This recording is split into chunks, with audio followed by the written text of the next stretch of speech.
Black money demolish हुआ है? जब नोटबंदी आई थी तो जितना भी काला धन जमा किया था वो सब निकल गया था बाहर ड्यू टू। इनफैक्ट इंडिया का हाईएस्ट टैक्स पेइंग सीबीडी ये है और फिर भी यहाँ पे मूलभूत सुविधाएं भी नहीं मिल रही है। ये बहुत बड़े बड़े नाम आए यहाँ पर, लेकिन किसी ने भी साउथ मुंबई के लिए काम नहीं किया। नमस्कार दोस्तों, आप देख रहे हैं लोकमत हिंदी। मेरा नाम है सोनू कनौजिया। मुंबई में कुछ ही दिनों में लोकसभा के मतदान होने हैं और इस मतदान में किस तरह का मुंबई का मिजाज है ये जानने के लिए हम इस वक्त हैं मुंबई के जवेरी बाजार में। जवेरी बाजार मुंबई का लगभग 200 साल पुराना सराफा बाजार है और यहाँ से गोल्ड जो है वो पूरे देश में सप्लाई होता है। बड़े पैमाने पर लोग यहाँ पर खरीदी करने आते हैं। इस जगह की अगर बात करूं तो ये जगह पिछले कई सालों से आतंकवादियों के हिट लिस्ट पर भी रहा है। यहाँ पर लगभग 3 बार बम ब्लास्ट भी हो चुके हैं। मुंबई की अगर बात करें तो ये जो इलाका है ये साउथ मुंबई सीट में आता है और यहाँ पर इस बार जो कांटे की टक्कर है वो एकनाथ शिंदे की शिवसेना और उद्धव ठाकरे की शिवसेना के बीच में है। शिवसेना जो उद्धव ठाकरे का गुट है, यहाँ से आपको बता दें कि अरविंद सावंत मैदान में है जो कि 2 बार से साउथ बॉम्बे के जो है एमपी रहे हैं। और अगर बात करें एकनाथ शिंदे के गुट की तरफ से तो यहाँ पर यामिनी यादव जो है वो मैदान में है। तो ये एक कांटे की टक्कर यहाँ पर देखने मिल रही है। यहाँ पर कुछ समीकरण भी बदल चुके हैं। दरअसल जो उद्धव ठाकरे हैं वो अब कांग्रेस के साथ हैं, लेकिन कांग्रेस के जो मेन फेस साउथ मुंबई में हुआ करते थे मिलिंद देवरा, ये अब चले गए हैं एकनाथ शिंदे की तरफ। तो यहाँ पर जो वोटों का बंटवारा जो है वो काफी बड़े पैमाने पर हमें देखने मिल सकता है।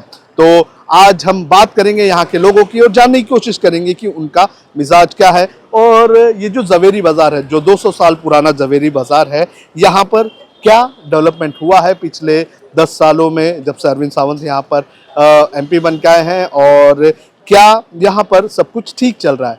तो यहाँ पर आप देख सकते हैं ये सारा के सारे जवेरी बाजार में जो दुकानें हैं, सभी दुकानें जो हैं यहाँ पर आपको गोल्ड और ये सारी चीज़ें मिलेगी।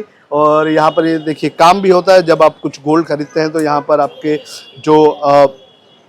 जो भी आप गले का बनाते हैं या कान का बनाते हैं तो यहाँ पर इसकी आप यहाँ पर बाहर ऐसे छोटे छोटे जो है काउंटर्स भी लगे हुए हैं जो यहाँ पर आपके ये सारी चीज़ें बना दी जाती है। तो काफ़ी ज़्यादा यहाँ पर भीड़ भाड़ वाला इलाका है। आइए जानते हैं कुछ ज्वेलर्स जो है, जो ओनर्स हैं यहाँ के वोटर्स हैं, उनसे जानते हैं कि क्या यहाँ पर माहौल है। यहाँ पर आप देख सकते हैं। हाँ, तो हमारे सर हैं, इनसे बात करते हैं। सर, क्या हाल है इस चुनाव का? चुनाव का अच्छा हाल है। यहाँ पे लोगों का उत्साह ज़्यादा है। बीजेपी का बूम चल रहा है, लेकिन उम्मीदवार शिवसेना और कांग्रेस का आएगा। ऐसा लगता है कि यहाँ पे 2 उम्मीदवार है। शिवसेना कांग्रेस से अपना उम्मीदवार यामिनी यादव है, बीजेपी से यामिनी यादव है। शिवसेना कांग्रेस से अपना अरविंद सावंत है जो 2 बार जीत चुका है इलेक्शन में और अब की बार तीसरी बार वापस कोशिश कर रहा है। हमारी ऐसी कोशिश है कि हम लोग यहाँ सब वोट के लिए तत्पर है। हर आदमी वोट देगा। यहाँ छुट्टी का दिन है, लेकिन हम लोग इस पे खास मेहनत कर रहे हैं। तो लोगों को हम लोग कुछ गिफ्ट करेंगे कि वोट करके वो आएगा और वोट दिखाएगा, उसको गिफ्ट करेंगे। ऐसा हमारे में उत्साह है कि लाइक किसी भी तरह वोट। अच्छा, वोट करने पे आपने ऑफर दिया है? बिल्कुल, हमने ऑफर दिया कि जो वोट करेगा, उंगली दिखाएगा, वोटिंग की साइन दिखाएगा, उसको गिफ्ट करेंगे। इस तरह से लोगों में उत्साह लाने की हमारी प्रेरणा है कि भाई हर आदमी वोट करे। नहीं, लेकिन यहाँ पर माहौल क्या है? यहाँ पर तो दोनों शिवसेना के ही कैंडिडेट हैं, एक एकनाथ शिंदे का कैंडिडेट है और एक उद्धव ठाकरे का कैंडिडेट है। तो इनमें से किसका पलड़ा भारी है? इसमें अरविंद सावंत जी जो है एक नहीं 2 बार जीत के आ चुके हैं और अब की बार भी उनकी कोशिश है कि भाई अरविंद सावंत जी आवे ऐसा। लेकिन यहाँ पर तो जो समीकरण एक तरह से बदल गया है। जैसे कि मिलिंद देवरा जो कि यहाँ पर कांग्रेस का एक बहुत बड़ा फेस हुआ करता था, कांग्रेस का गढ़ भी साउथ बॉम्बे को माना जाता था, लेकिन एक जो मिलिंद देवरा है वो चले गए हैं अभी एकनाथ शिंदे की शिवसेना के साथ। तो उससे कुछ असर पड़ रहा है? नहीं, मुस्लिम वोट शायद बढ़ जाए ऐसा हम लोग का अंदाज है, क्योंकि उम्मीदवार जो खड़ा है यामिनी यादव जो खड़ी है वो मुस्लिम एरिया से खड़ी है और वहाँ की कॉर्पोरेट रह चुकी है। तो थोड़ा ऐसा रहता है कि मुस्लिम वोट बढ़ जावे और उससे शायद फायदा हो जाए, ऐसा भी लगता है। लेकिन फिर भी अरविंद सावंत एक नहीं 2 बार आ चुका है, जीत के आ चुका है। इसके लिए अब कोशिश हमारी ये रहेगी कि अरविंद सावंत जीत के आवे। लेकिन क्या अरविंद सावंत के जीतने के बाद यहाँ पर कुछ काम, कुछ हालात बदले हैं? क्योंकि मैं पिछले अगर 10 या 12 साल से जब से मैं यहाँ पर रिपोर्टिंग कर रहा हूँ, मैं देख रहा हूँ कि हालात तो वैसे ही है। यहाँ पर भीड़ भीड़ा वैसा ही है, ना गाड़ी लगाने की जगह है, ना लोगों के ठीक से चलने की जगह है। बिल्कुल ट्रैफिक एक न्यूसेंस है। अब की बार कोशिश करेंगे कि यहाँ से ट्रैफिक का न्यूसेंस कम होवे और हम अरविंद सावंत से बुला के उससे रिक्वेस्ट करेंगे कि कोशिश करे कि किसी न किसी तरह ट्रैफिक का जो मूवमेंट है वो चालू होवे। यहाँ सब रास्ते बंद कर दिए गए हैं। जवेरी बाजार में अंदर आने की कोई भी रास्ता नहीं है। वो हमारी पहली कोशिश सिक्योरिटी का कारण है। मुंबई मंदिर पे सिक्योरिटी एजेंसी का मेन कारण है कि अब यहाँ पे व्यवस्था नहीं हो पाई ट्रैफिक की। लेकिन फिर भी कोशिश करेंगे हम कि ट्रैफिक की व्यवस्था होवे और हर गाड़ी यहाँ अंदर आवे। और भी लोग हैं, उनसे बात करते हैं। आपका नाम क्या है? हर्षी जी। हर्षी जी, तो आप वोट देती हैं क्या, या first time? First year, like first time है, बिकॉज अभी मैं 18 टर्न हुई हूँ। अच्छा, तो क्या लगता है किसको, वो कौन सी पार्टी अच्छी है किसके लिए?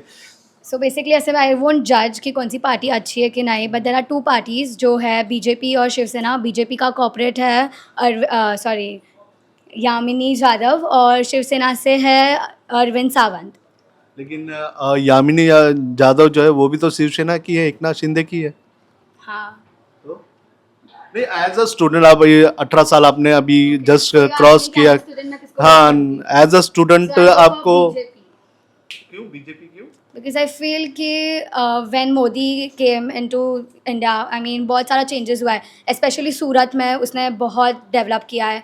इनफैक्ट मुंबई में भी उसने बहुत चीज़ें को डेवलपमेंट किया है एंड उसके through people are having more, मतलब जो ब्लैक मनी था उसको भी डिमोलिश किया था जब नोटबंदी आई थी। कैसे ब्लैक मनी डिमोलिश हुआ है? जब नोटबंदी आई थी तो जितना भी काला धन जमा किया था वो सब निकल गया था बाहर ड्यू टू, क्योंकि इसका कोई डेटा आपके पास आया है या फिर व्हाट्सएप डेटा नहीं, यूनिवर्सिटी से आपके पास ये इन्फॉर्मेशन? नहीं, हम लोग को जो सिखाते हैं तो उसमें नहीं, नहीं, नहीं, मैं ये कह रहा हूँ कि आप कह रही हैं कि मोदी गवर्नमेंट आने के बाद बहुत सा ब्लैक मनी जो है वो निकल के बाहर आ गया, तो इसका कुछ डेटा आपको मिला है या फिर कहाँ से आया है? तो आप किस हिसाब से बोल रही है कि ब्लैक मनी बाहर आ गया? Because if you watch news उस पर भी बताया है कि ड्यू टू सब न्यूज पे बताया था कि डिमोलिशन की वजह से ही ब्लैक मनी बाहर आया था। कौन सा मीन? आरबीआई तो अभी भी कह रहा है कि कई सारे ऐसे नोट्स है जो बड़े पैमाने पर अभी तक रिकवर नहीं हुए हैं।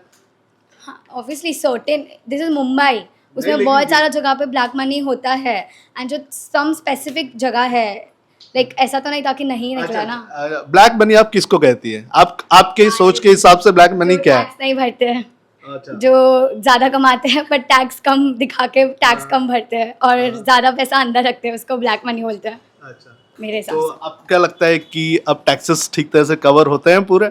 नहीं, ऑब्वियसली सब रियल अमाउंट नहीं दिखाते हैं। बहुत बड़ी बड़ी शोरूम ऑब्वियसली रियल जो है उनका जितना है वो बताते हैं, बट ज़्यादातर लोग नहीं बताते कि उनका रियल अर्निंग क्या है, बिकॉज ज़्यादा टैक्स भरना पड़ता है।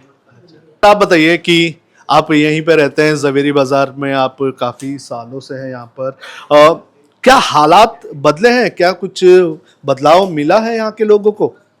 यहाँ के लोगों को कुछ बदलाव नहीं मिला है। इनफैक्ट इंडिया का हाईएस्ट टैक्स पेइंग सीबीडी ये है, और फिर भी यहाँ पे मूलभूत सुविधाएं भी नहीं मिल रही है, जैसे स्वच्छ पानी है या स्वच्छ हवा है या पार्किंग की सुविधा, या मतलब 3 बार यहाँ बॉम्ब ब्लास्ट हो चुके हैं। हमारी जान के भी ऊपर बहुत खतरा रहता है।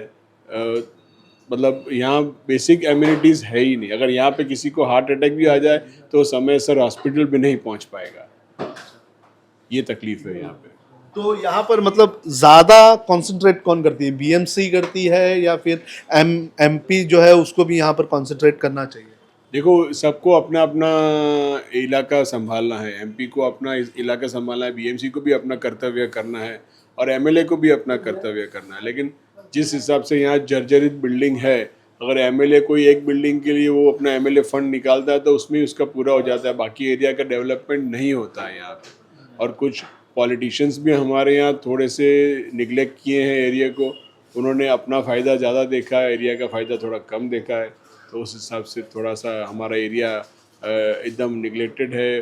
कुछ हमारे टेनेंट्स की भी तकलीफ़ है, कुछ डिलेबरेटेड बिल्डिंग्स है, गलियां बहुत छोटी है, पब्लिक उसके मुकाबले बहुत ज़्यादा है, तो बहुत सी सुविधाएं मिल नहीं पाती है। अच्छा, जिस तरह से मतलब ये एक तो काफी पुराना मार्केट है, तो क्या है कि बिजनेस आपका किस तरह चल रहा है? क्या बिजनेस अच्छा चल रहा है या फिर कस्टमर्स का आना कम ज़्यादा क्या हुआ है?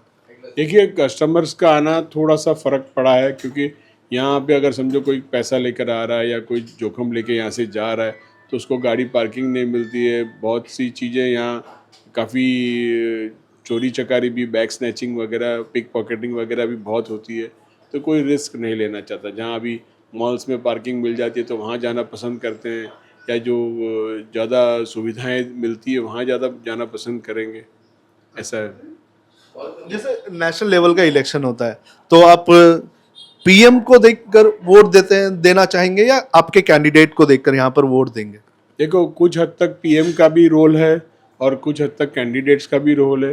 जैसे कि 60-70% हम सेंटर में पीएम कौन आता है जो हमारा उद्धार कर सकेगा या जो देश की रक्षा कर सकेगा, वो चीज़ देख के हम करेंगे। और 20-30% हमारे एरिया का डेवलपमेंट कौन करेगा। हमारा यहाँ एमपी अगर अच्छा रहेगा तो हमारी आवाज़ यहाँ से वहाँ तक पहुँच पाएगी। अगर अच्छा नहीं रहेगा तो यहाँ से वहाँ तक आवाज़ ही नहीं पहुँचेगी, तो पीएम क्या करेगा। तो क्या अरविंद सावंत यहाँ पर अच्छे कैंडिडेट के तौर पर या अच्छे एमपी के तौर पर आ चुके हैं? अभी 10 साल तो उन्होंने काम किया है यहाँ पे, और अभी बोल रहे हैं यामिनी यादव भी, उन्होंने भी अपने इलाके में बहुत अच्छा काम किया है, बहुत अच्छी सुविधाएं उन्होंने उपलब्ध कराई है, और उन्होंने अपने हिसाब से जो उनका मैनिफेस्टो भी बनाया था वो भी बहुत अच्छा लगा हमको। तो देखते हैं कौन जीत के आता है और हमारे इलाके का कौन फ़ायदा करता है। सर, जवेरी बाजार की अगर बात करें तो इसका काफी पुराना इतिहास रहा है। मतलब कैसे ये यहाँ पर सेटअप हुआ, क्या इसकी हिस्ट्री है? मुम्बा देवी मंदिर है, यहाँ पर बड़े पैमाने पर लोग आते हैं, तो किस तरह से ये पूरा का पूरा मार्केट यहाँ पर सेटअप हुआ था? यहाँ पे 200 साल पुराना माताजी मंदिर बना हुआ है। ये मंदिर की मूर्ति फोर्ट से आई हुई है, फोर्ट से ला के इस्टेब्लिश की है। उसके बाद 5-6 दुकानें थी ज्वेलरी की, और धीरे धीरे डेवलप हुई, और आज की तारीख में 3000 ग्राउंड फ्लोर शॉप्स है, 35,000 छोटी छोटी ऑफिस और कारखाने हैं, और सेमी प्रेसिस स्टोन्स के सब बिजनेस है। यहाँ पे लोग रोज़ 5 लाख लोग आते हैं और 5 लाख लोग जाते हैं। और यहाँ पे कारीगर 2 लाख से 2.5 लाख कारीगर बसे हुए हैं। ये बहुत बड़ा मूवमेंट है। ये करीबन एरिया 6 किलोमीटर के सराउंडिंग में है, और पूरा एरिया यहाँ पूरे हिंदुस्तान का हाईएस्ट टैक्स कलेक्शन यहाँ से होता है। यहाँ पे मेन बिजनेस है गोल्ड का, गोल्ड के बाद डायमंड का, और डायमंड के बाद सिल्वर का, प्लेटिनम का, इस तरह कीमती धातुओं का धंधा है। यहाँ पे लोग बिजनेस करते हैं और टैक्स भी भरते हैं। लेकिन सर, जिस तरह से अभी मैं बात कर रहा था, तो उनका ये कहना है कि सिक्योरिटी के नाम पर कुछ नहीं है। अगर कोई आता है यहाँ पर, मीन्स किसी को गोल्ड खरीदना है, कुछ करना है, कोई कैश लेकर आता है, तो उसे भी काफ़ी मतलब सोचना पड़ता है। और कई बार जैसे ब्लास्ट के टाइम के भी 2007 की, जहाँ तक मुझे याद है कि जब ब्लास्ट हुआ था, तो बड़े पैमाने पर जो गोल्ड डायमंड्स थे बड़े पैमाने पर नालियों में भी बह गए थे। ऐसे भी मामले सामने आए थे। बिल्कुल, सिक्योरिटी के नाम पे थोड़ा यहाँ के लोगों के ऊपर ज़्यादा डिपेंड करता है। यहाँ पे अल्टीमेट पुलिस स्टेशन अच्छा काम कर रहा है। हमेशा लोग पुलिस वाले घूमते रहते हैं, हमेशा 24 घंटा घूमते रहते हैं। अच्छी कोशिश रहती है उनकी, लेकिन पब्लिक किस तरह सपोर्ट करे वो महत्वपूर्ण है। पब्लिक अगर अलर्ट रहेगी तो ऐसे हादसे नहीं होंगे। पब्लिक अलर्ट नहीं रहेगी तो ऐसे हादसे बहुत चांसेस हैं। और बहुत बार स्नैचिंग होती है, पर्स स्नैचिंग होता है, पैसे स्नैच होते हैं। इसलिए लोग डरते हैं आने से, एरिया में आना पसंद नहीं करते हैं, लोग डरते हैं। लेकिन सर, अगर लॉ एंड ऑर्डर की सिचुएशन है, तो क्या पब्लिक को ज़्यादा ब्लेम किया जाए या सिस्टम को ब्लेम किया जाए? यहाँ पर तो सीधे सीधे अगर देख लिया जाए तो पुलिस का लैप्स है। नहीं, ये सिस्टम में भी थोड़ा मिस्टेक है और पब्लिक में भी ज़्यादा मिस्टेक है। यहाँ पे सिक्योरिटी के नाम पे कैमरे लगे हुए हैं सब जगह, और वो कैमरे डायरेक्ट कनेक्टेड वापस पुलिस स्टेशन से कनेक्टेड है। अच्छी कोशिश रहती है यहाँ के लोगों की, लेकिन लोग सोते रहते हैं, जागते नहीं है। ये लोगों का सबसे बड़ा ड्रॉबैक है, इसकी वजह से चोरी वगैरह होती है। तो सर अगर इस एरिया की बात की जाए तो ये कितना बड़ा एरिया पड़ जाता है यहाँ पर? ये तो काफ़ी क्राउडेड एरिया तो है ये, लेकिन अगर यहाँ पर देखा जाए तो यहाँ के ओवरऑल अगर देख लिया जाए तो यहाँ के लोगों को किस तरह के सेंटिमेंट्स है इलेक्शंस को लेकर? इलेक्शन में कुछ वर्ग है जो बीजेपी से जुड़ा है, वो बीजेपी को वोट देगा। कुछ वर्ग शिवसेना से जुड़ा है, वो शिवसेना को वोट देगा। दोनों अपने यहाँ पर उम्मीदवार की बात करें तो उम्मीदवार अरविंद सावंत जो पुराना उम्मीदवार 2 बार जीत के आया हुआ है, वो शिवसेना और बीजेपी से जीत के आया हुआ है। लेकिन कोशिश लोगों की ये रहेगी कि काम कौन करे। अब सब चोर के भाई घंटी चोर है, इसलिए किसी को भी वोट दो, सबसे अच्छा आदमी वोट ही नहीं देवे, नाटो यानी no no no objection, NOTA करे, सबसे बेस्ट। लेकिन वोट देवे तो अपने कैंडिडेट को वोट देवे ताकि काम हो सके। ऐसी आशाओं के साथ लोग वोटिंग के लिए हम लोग सब जो वोट करके आएगा उसको कुछ ना कुछ गिफ्ट देंगे। अगर दिखाएगा तो हमने उसका हाथ के उंगली पे निशान दिखाएगा, उसको गिफ्ट देंगे। ऐसा हम लोगों ने नक्की किया हुआ है। अच्छा, मतलब आप एनकरेज कर रहे हैं लोगों को वोट देने के लिए। बेटा आप इधर आओ, आप इधर आओ, आपसे बात करते हैं। आप को क्या किया आपने, एजुकेशन क्या रहा है आपका? Right now I am doing banking and insurance, so I am in 13th standard और अभी मैं ऑफिसर की तैयारी कर रही हूँ, कस्टम ऑफिसर। तो उसका स्टडीज़ चालू है। अच्छा, तो जब आप एक कस्टम ऑफिसर बनना चाहती हैं तो आपको जो करंट अफेयर्स है, जो पॉलिटिक्स है, उस पर भी काफ़ी अच्छी तरह से ध्यान देना चाहिए, तब आपके लिए काफ़ी फ़ायदेमंद होगा। और काफ़ी चीज़ें जो है वो आप लोग को रिसर्च जो है वो करना बेहद ज़्यादा ज़रूरी है, वो आप करिए, क्योंकि ये आप सभी के लिए अच्छा है। बिकॉज क्या हो रहा है कि सोशल मीडिया पर आज कई सारी चीज़ें ऐसी फैल जाती है जो हमें लगता है कि सही है, इस तरह से उसे प्रेजेंट किया जाता है कि वो सही है और हम सच सच मान लेते हैं उसे अपनी ज़िंदगी में। तो हर चीज़ों को रिसर्च करिए, आप अच्छी तरह से पढ़िए और ऑफिसर बनिए, ये हमारी शुभकामनाएं हैं। अब चलते हैं बाहर, कुछ और लोगों से भी बात करने की कोशिश करते हैं। जो यहाँ पर जो लोग हैं उनसे भी जानने की कोशिश करेंगे कि उनका माहौल क्या है, वो क्या कहना चाहते हैं, और उनसे भी हम जानेंगे। कहाँ रहते हो अंकल? साइन रहते हो। वोटर कहाँ के हो? वोटर कहाँ के? वोट कहाँ देते हो? साइन में देते हो। तो साइन में क्या किसका माहौल लग रहा है? भाजपा को देंगे और कुछ। भाजपा को क्यों? अच्छा, नरेंद्र मोदी या राहुल गांधी? क्यों, कौन दोनों में से कौन? अब हमेशा उन्हें की देते हैं हम। भाजपा को काहे, क्यों देते हैं? क्या कुछ कारण? अरे कारण का कमर हमेशा दे, हम तो नहीं देगा। कौन गांव के हो? कौन गांव है? अयोध्या। अयोध्या, अच्छा। अयोध्या गए राम मंदिर बनने के बाद? हाँ, तो कैसा है अभी? ठीक है। ठीक है, चलिए। खाना खा लिया आप? तो और भी है क्या भाई साहब? आप किधर के?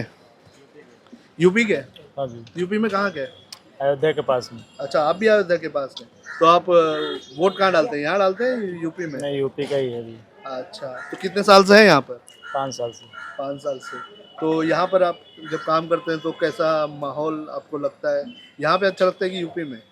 नहीं, काम के सब तो यहाँ पे ठीक है, काम तो यहीं पे कर रहे हैं क्योंकि अच्छा अभी काम का जरिए यहीं पे है। अच्छा, यूपी में योगी जी की सरकार बनने के बाद कैसा उधर का माहौल कैसा है? यूपी में कुछ बदलाव लग रहा है आपको? है ना, बहुत कुछ है वहाँ पे, गुंडागर्दी वगैरह बहुत कुछ कम हुआ है पहले से ज़्यादा। करप्शन कम हुआ है, बहुत कुछ कम हुआ है। अच्छा, और अयोध्या के यहाँ रहते हैं तो कहाँ पे, फैजाबाद में रहते हैं? नहीं, सुल्तानपुर का है हमारा। सुल्तानपुर में। तो अयोध्या गए? हाँ गए ना, अभी जब से मंदिर पर अभी नहीं गए हैं तो जाते थे, जो है मंदिर से बड़ा तब तो यहीं पे हैं अभी। अच्छा, बढ़िया। तो यहाँ पर लोग जो है अलग अलग देश के अलग अलग हिस्से से आते हैं, काम करते हैं। ये रोज़गार का एक बहुत अच्छा स्रोत है यहाँ पर, क्योंकि मुंबई में जो है बड़े पैमाने पर जो इस तरह के कारीगर होते हैं उन्हें जो है रोज़गार यहाँ पे मिलता है। आप कहाँ पे रहते हो भाई? ये मुंबई में। मुंबई में रहते हैं जी। तो मुंबई में कहाँ, यहाँ के वोटर हो या फिर कोई नहीं, दूसरे साउथ और? मुंबई का। साउथ मुंबई का, यहाँ जी। पे जैसे अरविंद सावंत और यामिनी यादव जी। के, जादव के इधर, बराबर। है ना? तो यहाँ पर क्या माहौल क्या है? माहौल तो अभी पार्टी अपनी अपनी कोशिश में लगी है और सभी अच्छा। मेहनत कर रहे हैं कैंडिडेट्स। नहीं तो अभी फिर देखते यहाँ हैं। पर आप रहते हैं साउथ मुंबई में, तो क्या कुछ काम होता हुआ नजर गत आया 10 है सालों पिछले- से तो अरविंद सावंत जी थे। हाँ, अभी 2 शिंदे, 2 शिवसेना है, 2 एनसीपी है, 1 बीजेपी है, तो इस हिसाब से 2 गुट है। तो अभी देखते हैं कौन सी बाजी मारते हैं, अभी किसका मूड किस पे है। लेकिन गत 10 सालों से तो हमारे यहाँ पे जो समस्या है वो दिख रही है हमको, अच्छा। जैसे कि ये पार्किंग की यहाँ पे सुविधा, बाकी सब यहाँ का साउथ मुंबई का डेवलपमेंट थोड़ी धीरे धीरे बढ़ रहा है। अच्छा, जैसे कि पिछले 10 साल से यहाँ पर अरविंद सावंत है, जो कि शिवसेना से आए थे, शिवसेना बीजेपी से आए थे बीजेपी से। 2014 में। अब वो ठीक से काम नहीं किए, जहाँ तक अगर देख लिया जाए तो, जिस तरह से काम आप किया लोग हुआ है, लेकिन हमारी जो मूलभूत समस्या है वो हम उसके बारे में बात कर रहे हैं। काम किया होगा क्योंकि दक्षिण मुंबई को इतना छोटा बड़ा एक जवेरी बाजार में लेकिन- सीमित नहीं है, जी। बड़ा है एरिया भी, तो वहाँ पे भी काम किया होगा। लेकिन हम हमारी समस्या लेकर खड़े हैं, हम्म, तो हम जो हमको बेसिक यहाँ पे बाजार में जो चीज़ चाहिए उसके लिए हम तो मांग कर रहे हैं। अच्छा, यहाँ पे जैसे कि 2 शिवसेना हो गई, जी 2 एनसीपी हो गई, बराबर है, जो पूरी पॉलिटिक्स हुई पिछले हाँ। 3 से 4 सालों में, सही। क्या लगता है कि ये सही हुआ, ऐसा होना चाहिए था? एज अ वोटर मैं कुछ नहीं कह सकता इसके बारे में, क्योंकि ये सब राजनीति है। राजनीति में कुछ कभी भी हो सकता है। आज मैं जिसको वोट दूँ वो आज उस पार्टी में है और कल नहीं है, हम्म, तो ये बारे में तो उनकी पार्टी और राजनेता सोचते हैं। एक वोटर तो उसको उसके कैंडिडेट या उस पार्टी को देख के देने जाता है, पर वो राजनीतिक का ऊपर सब सोच पड़ती है कि उसको क्या करना है। नहीं, अगर सपोज आपने किसी कैंडिडेट को यहाँ पर दे दिया वोट, एकनाथ शिंदे के कैंडिडेट को, सपोज वो जीत के आ गई, जी और वो जीत के आने के बाद उसने एकनाथ शिंदे वापस से शिवसेना में आ गए, अरविंद सावंत के साथ आ गए, उद्धव ठाकरे के साथ आ गए, तो क्या आपको लगेगा कि आपके वोट की कुछ अहमियत रही है? नहीं, वोट की अहमियत नहीं रहती। और एक किसी की कोई विचारधारा होती है, किसी कैंडिडेट से वो रहता है, तो कैंडिडेट से अगर है कि भाई मेरा कैंडिडेट मेरा नेता ये है और मैं अगर वो नेता उधर कहता है मेरे नेता ने कुछ सही किया होगा, आगे वाले की आदमी की सोच बोल रहा हूँ। अगर कोई मैं नेता देख के दिया है या पार्टी देख के दिया है तो दोनों में डिफरेंस आ जाता है। तो आप क्या पार्टी देख रहे हैं, नेता देख रहे हैं? मैं तो कैंडिडेट भी देखेंगे, पार्टी भी देखेंगे और देश का भविष्य भी देखेंगे। देश का भविष्य किसके हाथ में सही लगता है आपको? अभी जो है वो सही है हमारे हिसाब से। तो फिर आगे अगर मान लो कि मैंने मोदी जी को देख के शिंदे सेना को वोट दिया और अरविंद सावंत जी कल उसमें आ गए या यामिनी यादव जी उस तरफ चले गए, तो मैं तो देश को देख के ही वोट दे सकता हूँ। देश को तो भविष्य- यहाँ पर लोगों के अलग अलग विचार हैं, लोग अलग अलग अपनी राय रख रहे हैं। अब यहाँ पर 20 तारीख को मतदान होने हैं। देखना ज़रूरी है कि जो मुंबई की जो 6 की 6 कॉन्स्टिट्यूंसी है, यहाँ पर क्या माहौल रहता है। आपका नाम क्या है? मेरा नाम जिगर नरेश जैन है। अच्छा, आप कहाँ के रहने वाले हैं? बेसिकली हम राजस्थान के हैं, लेकिन हम पिछले 30 सालों से मुंबई में शिफ्टेड है। अच्छा, तो वोटर आप यहाँ के हैं या फिर कोई और कॉन्स्टिट्यूंसी के हैं यहाँ नहीं, के? हम साउथ मुंबई के वोटर हैं। साउथ मुंबई के। तो साउथ मुंबई का ये जो पूरा एरिया है, यहाँ पर क्या सब सही लगता है या और भी कुछ चीज़ें होनी चाहिए? अरविंद सावंत के रहते हुए क्या यहाँ पर डेवलपमेंट हुआ है? क्या यहाँ पर बदलाव लाना चाहिए? सही तो साउथ मुंबई में कुछ है ही नहीं सर। आप देखने को जाओ ना तो साउथ मुंबई से ज़्यादा रश और साउथ मुंबई से ज़्यादा जो महाराष्ट्र को जो मतलब प्रॉब्लम्स होती है ना, वो कहीं पे नहीं होगी। क्योंकि यहाँ पे एक तो ना पार्किंग है, मतलब ऐसी छोटी छोटी चीज़ें हैं जिसके ऊपर कभी ध्यान दिया ही नहीं गया।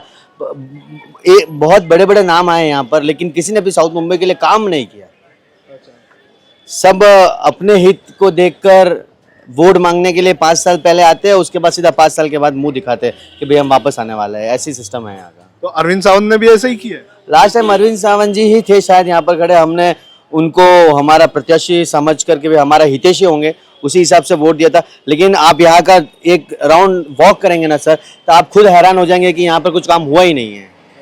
ना आपको क्लीनिंग दिखेगी, ना यहाँ पे कोई सिस्टम लगेगा, ना यहाँ पे ट्रैफिक का कोई किसी तरह का कोई मतलब मुझे नहीं लगता कि मैंने पिछले 5 साल में काम देखा है। तो ट्रैफिक की समस्या तो यहाँ पर जो बीएमसी है उसने संभालनी चाहिए। बीएमसी जो है उसके लिए रिस्पॉन्सिबल है। आप अरविंद सावंत को उसके लिए क्यों रिस्पॉन्सिबल? नहीं सर, हम ऐसा है ना सर कि हमें जब यहाँ से हमसे वोट दे मांगने आते हैं ना, तो उन लोगों के वादे होते हैं कि आपके यहाँ पे जितनी भी प्रॉब्लम्स हो रही है एज ए कॉर्पोरेटर हम आपकी हेल्प करेंगे। तो हम डायरेक्टली बीएमसी को क्यों, जब हमारे यहाँ पे प्रत्याशी आ रहा है, हमसे मांगने आ रहा है वो कि हमें दो, हम आपके लिए काम करेंगे। जब उन्होंने हमारे लिए काम नहीं किया तो फिर हम क्या सोचें? फर्स्ट एक्सपेक्टेशन आप उसी इंसान से रखेंगे ना जो आपके लिए बात करता है। जो आपके लिए बात कर रहा है उसके बाद वो काम नहीं कर रहा है तो फिर गलत है ना ये तो काफ़ी कुछ दिक्कतें तो हैं। देखते हैं कि 20 तारीख को जब यहाँ पर मतदान होगा तो यहाँ के लोग किसको मतदान करते हैं। 6 कॉन्स्टिट्यूंसी हैं मुंबई में, वहाँ पर देखते हैं क्या माहौल रहेगा। बड़े पैमाने पर मुंबई में आपको बता दें कि जो मराठी क्राउड के अलावा दूसरे भी जो लैंग्वेज स्पीकिंग जो क्राउड है वो भी काफ़ी महत्वपूर्ण है। और मिला जुला एक यहाँ पर समीकरण होता है वोटर्स का, और ये वोटर्स किसको वोट देंगे इस चुनाव में ये देखना बेहद ज़्यादा ज़रूरी है।